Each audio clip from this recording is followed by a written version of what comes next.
अगर आप फेसबुक पर देख रहे हैं तो लाइक करें, कमेंट करें, शेयर करें और यूट्यूब पर हैं तो सब्सक्राइब ज़रूर करें और बेल आइकन दबाएं। नमस्कार, मैं आपके साथ पूजा पूरे हरियाणा की जिलेवार खबरें आपके सामने पेश करती हूँ। आप देख रहे हैं जिलेवार खबरों का एकमात्र शो पहली नज़र 22 जिलों पर। खबर हिसार से रोहतक के गांव निवासी 40 वर्षीय व्यक्ति 21 अक्टूबर को खेत पर गया था। 22 अक्टूबर तक घर नहीं लौटने पर स्वजनों ने उसकी तलाश शुरू कर दी। तलाश करते हुए उसकी पत्नी खेत पर पहुंची तो पति का मिला शव। परिजनों ने पुलिस में दी शिकायत। बात हिसार की। जिले में अब कोरोना के एक्टिव मामले बढ़कर 1452 हो गए। वहीं जिले में अब कोरोना के कुल मामले 10,328 पर हैं। जिले में अब तक 8,738 लोग कोरोना से स्वस्थ भी हो चुके हैं। जिले की बात करें, कोरोना मरीजों का रिकवरी दर 84.60% पहुंच चुका है। दिल्ली ट्रांसपोर्ट ने कोविड-19 को लेकर गाइडलाइन जारी किया। जितनी बसें कोरोना काल से पहले आती थी उससे 50% बसों का ही संचालन करना होगा। दिल्ली में बढ़ रहे प्रदूषण के स्तर को देखते हुए 2015 मॉडल से पुरानी बसों की दिल्ली में एंट्री बंद हो गई है। आवाजाही करने पर चालान काटा जाएगा। बात पंचकुला की। हरियाणा के पंचकुला स्थित गांव रतेवाली में अवैध खनन को रोकने के लिए तैनात पुलिसकर्मियों पर शरारती तत्वों ने हमला कर दिया। हमले में 10 पुलिस कर्मचारी घायल हुए हैं। उन्हें अस्पताल में भर्ती करवा दिया गया। बात पंचकुला की। हरियाणा के बटाना में पुलिसकर्मियों की हत्या के मामले में 2 लड़कियों के परिजनों ने पुलिस पर आरोप लगाए हैं। हाईकोर्ट में उन्होंने कहा कि उनकी बेटियों से पुलिस कर्मियों द्वारा हिरासत में सामूहिक दुष्कर्म किया गया है। बात यमुनानगर की। जिले के युवाओं में नशे की लत दिनों दिन बढ़ती जा रही है। इससे अपराधों की घटनाएं बढ़ रही हैं। इस पर अंकुश लगाने के लिए युवाओं ने जिला सचिवालय के सामने प्रदर्शन कर डीसी को ज्ञापन सौंपा। पराली नहीं जलाएंगे। खबर यमुनानगर से। पराली नहीं जलाएंगे, पर्यावरण को बचाएंगे के तहत क्षेत्र के शाहपुर 302 गांव में कार्यक्रम का आयोजन किया गया। इसकी अध्यक्षता सरपंच अमरीक सिंह ने की। उन्होंने कहा कि खेतों फसलों अवशेषों के जलने से भयंकर परिणाम सामने आ रहे हैं, इसको रोकना चाहिए।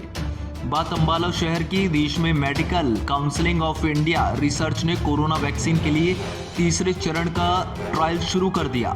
इसके बाद हरियाणा सरकार में तेजी और स्वास्थ्य मंत्री अनिल विज ने कहा कि हम हरियाणा में कोरोना वैक्सीन को लेकर तैयार हैं। कोरोना की वैक्सीन तैयार होने के बाद हरियाणा में वितरण करने के लिए पूरी तैयारी की जा चुकी है। बात चरखी दादरी की। कपास की सरकारी खरीद के दौरान अनावश्यक रूप से प्रति क्विंटल कपास में कटौती करने का मामला सामने आया है। इसी के चलते बीते शुक्रवार को कॉरपोरेशन ऑफ इंडिया द्वारा दादरी अनाज मंडी में कपास खरीद बंद करने के निर्देश दिए गए थे। बात चरखी दादरी की। कोविड के चलते बीते मार्च माह में स्कूल को बंद किया गया था। कोरोना महामारी के कारण स्कूल में लगातार 7 माह तक कक्षाएं शुरू नहीं हो पाने के कारण बच्चों की पढ़ाई पर इसका प्रतिकूल प्रभाव पड़ रहा था। अब इसके बाद 9वीं और 10वीं के बच्चों को धीरे धीरे स्कूलों में बुलाया गया है। बात करें बहादुरगढ़ की तो बहादुरगढ़ बार एसोसिएशन के चुनाव 6 नवंबर को होने हैं। उम्मीदवारों ने अपने अपने पक्ष में मतदान के लिए प्रचार प्रसार तेज कर दिया। वहीं पर प्रचार प्रसार डिजिटल रूप से किया जा रहा है। अब देखना यह होगा कि बार एसोसिएशन का चुनाव जीतने के लिए कौन सा वकील कौन सा दांव खेलेगा। खबर फरीदाबाद के बल्लभगढ़ से। एसडीएम बल्लभगढ़ अपराजिता ने कहा कि पर्यावरण संरक्षण प्रत्येक नागरिक का कर्तव्य है। इसके लिए आमजन को अपना सहयोग देना चाहिए। एसडीएम मंगलवार को बल्लभगढ़ उपमंडल के विभिन्न कॉलोनियों, निर्माण स्थलों व औद्योगिक क्षेत्रों का निरीक्षण कर रही थी। बात फरीदाबाद की। सदर बल्लभगढ़ थाने के अंतर्गत फतेहपुर बिलौच गांव में मंगलवार सुबह करीब 8:30 बजे ईंटों से लदे हुए ट्रैक्टर ट्रॉली में 8 बच्चों को कुचल दिया गया। 8 बच्चों को कुचलने के बाद ट्रैक्टर ट्रॉली छोड़कर चालक फरार हो गया। बात करेंगे कुरुक्षेत्र की। राजनीति अलग ही चल रही थी। बड़ौदा की राजनीति के बाद खट्टर सरकार लगातार कांग्रेस पर हमलावर थे। वहीं भूपेंद्र सिंह हुड्डा ने कहा था कि अगर कृषि अध्यादेश में कहीं पर भी एमएसपी का जिक्र हुआ तो राजनीति छोड़ देंगे। फिलहाल बड़ौदा चुनाव के लिए चुनावी मैदान का रण अब बंद हो चुका है, क्योंकि चुनाव मतदान का दिन खत्म हो चुका है। अब देखना यह होगा कि बड़ौदा के रण से कौन सत्ता तिलक करेगा। बात कैथल की जिले परिषद की बैठक हुई। बैठक की अध्यक्षता चेयरपर्सन सुखविंदर कौर ने की। 7 एजेंटों को पारित कर दिया गया, सिर्फ 14 पार्षद ही मौजूद रहे। खबर कैथल की बिजली कंपनी को फर्जी रसीद देकर बिजली कंपनी के ही पूर्व 5 कर्मचारियों ने 55 लाख का चूना लगा दिया। चोरी के बाद बिजली कंपनी ने 5 आरोपियों के खिलाफ धोखाधड़ी का मामला दर्ज करवाया। खबर झज्जर से। गांव बम्बोलिया में 2 मासूम जुड़वा भाई कुत्ते के पिल्ले को बचाने के चक्कर में तालाब में डूब गए। मासूमों को तालाब से निकालकर सामान्य अस्पताल में भर्ती करवाया गया, जहां दोनों बच्चों को मृत घोषित कर दिया गया। खबर झज्जर से। आरती एसोसिएशन के प्रधान श्री भगवान की अध्यक्षता में आरतियों ने काम छोड़ आधे घंटे तक प्रदर्शन किया। आरतियों का कहना है कि बाजार खरीद के लिए कम किसानों को मंडी में बुलाया जा रहा है, इससे उनका काम सुचारू रूप से नहीं चल रहा। धरने की सूचना मिलने पर एसडीएम शिखा व तहसीलदार नरेंद्र दलाल अनाज मंडी पहुंचे और उचित कदम उठाने का आश्वासन देकर काम शुरू करवा दिया। जिन परिसर में 4 महीने से काम ठप है, विकास एवं पंचायत विभाग निदेशक ने जून में जिला परिषद द्वारा गांव में कराए जा रहे कामों पर रोक लगाते हुए उनकी जांच के आदेश दिए थे। फिलहाल जांच भी रुकी हुई है और विकास भी। देखना होगा कि जिला परिषद इस पर कब तक कार्रवाई करता है। खबर जिंद के दूसरे शहरों की। नगर परिषद कार्यालय में मंगलवार को खिड़कियों पर रूटीन कार्य बंद रहे। सारा स्टाफ प्रॉपर्टी आईडी की करेक्शन को ठीक करने में लगा रहा, जिससे लोगों को बगैर काम के ही वापस लौटना पड़ा। बात पंचकुला की। पीएम मोदी के आदेशों को हरियाणा के विधायक हवा में खिल्ली उड़ा रहे हैं। पीएम मोदी के आदेशों के बाद हरियाणा के विधायक न केवल पीएम मोदी की बल्कि कोर्ट की भी अवमानना कर रहे हैं। विधायकों की मांग है कि उनकी गाड़ी पर वीआईपी कल्चर को प्रदर्शित करने वाले चिन्हों को दोबारा लगाया जाए, जिससे उन्हें किसी भी तरह की परेशानी का सामना न करना पड़े। अब बात करनाल की। दिल्ली चंडीगढ़ नेशनल हाईवे पर मंगलवार को उस समय बड़ा हादसा टल गया जब एक ऑटो कार ट्रॉली के नीचे घुसने से बच गई।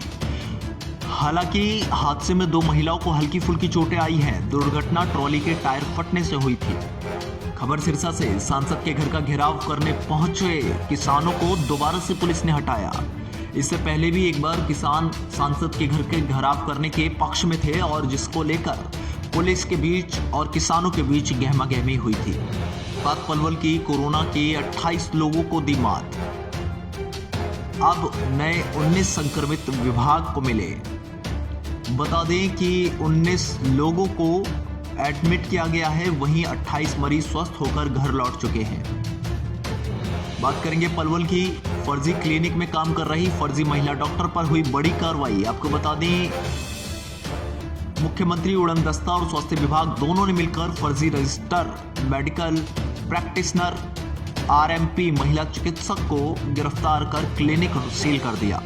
बात रेवाड़ी की। ये सूचना उनके लिए है जो महंगाई दवाइयाँ लेने में असमर्थ हैं, यानी महंगी दवाइयाँ अगर नहीं ले सकते तो वो एक खबर जरूर देखें। मोदी सरकार की नीतियों की बदौलत अगले कुछ महीनों में ऑर्थराइटिस की दवाएं 4 गुना सस्ती हो जाएंगी। नवंबर से ही रेट कम होने की संभावना है। बात सोनीपत की। डीएसपी जोगेंद्र राठी ने मूर्थल यातायात में पुलिसकर्मियों की बैठक ली, जिसमें जीटी रोड पर चल रहे निर्माण कार्य से यातायात में आ रही बाधाओं को निपटाने और निपटने के निर्देश दिए गए। बात फतेहाबाद की। गांव नंगल में महिला की हत्या, सिर में ईंट मारकर की गई थी हत्या। खून से लथपथ शव, पारिवारिक जमीन विवाद के चलते हत्या की आशंका। फतेहाबाद की दूसरी खबर। रतिया में सड़क हादसा। ट्रैक्टर को क्रॉस करने के चक्कर में रोडवेज बस का संतुलन बिगड़ा। संतुलन बिगड़ने से रोडवेज बस सड़क के बराबर खेतों में जा पलटी। आधा दर्जन सवारियों को मामूली चोटें आए हैं और जान माल का नुकसान नहीं हुआ। खबर भिवानी से। बाजरा खरीद को लेकर पोर्टल में अब भी कई बदलाव किए गए। इसमें अब मंडी पहुंचे किसान को दोबारा गेट पास भी मिलेगा। अब पोर्टल पर गेट पास काटने के लिए अब एक ही प्रिंट नहीं दिया गया तो दोबारा नहीं दर्शाया जाता था। इससे पहले किसानों को गेट पास नहीं मिल पाते थे। इससे दिक्कत को अब पोर्टल पर दूर करने के लिए दोबारा पोर्टल पर गेट पास का प्रिंट मिलेगा। अगर आप फेसबुक पर देख रहे हैं तो लाइक करें, कमेंट करें, शेयर करें और यूट्यूब पर हैं तो सब्सक्राइब ज़रूर करें और बेल आइकन दबाएं।